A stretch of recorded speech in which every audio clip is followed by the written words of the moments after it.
Disebut IPW jadi saksi kunci pertemuan rahasia Firly dan SYL Kapolres Semarang ungkap soal mau. Sosok Kapolres Tabes Semarang Kombes Pol Irwan Anwar menjadi sorotan saat menjadi saksi dalam pertemuan antara Ketua KPK Firly Bahuri dan Mentan Syahrul Yassin Limpo. Dia pun disebut-sebut jadi kunci dari pertemuan yang disebut cukup rahasia meski di tempat umum. Bahkan ada rumor yang beredar jika Kombes Irwan dituding sebagai sosok yang membawa uang mahar untuk seserahan kepada Firly agar kasus penanganan SYL tidak berlanjut. Namun, dilansir dari Tribun News 11 Oktober 2023, Kombes Irwan membantah terkait dengan keberadaannya dalam pertemuan antara Firly Bahuri dan Syahrul Yassin Limpo. Kombes Irwan menegaskan itu terjadi pada tahun 2011 lalu. Dia mengaku diminta SYL menemani dalam pertemuan itu.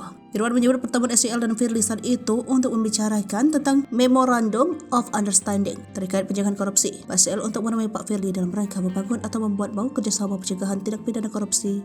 Itu saja yang saya tahu, ucapnya. Sementara itu, hubungan dengan Firly, Kombes Irwan mengatakan dia kenal sejak tahun 2017.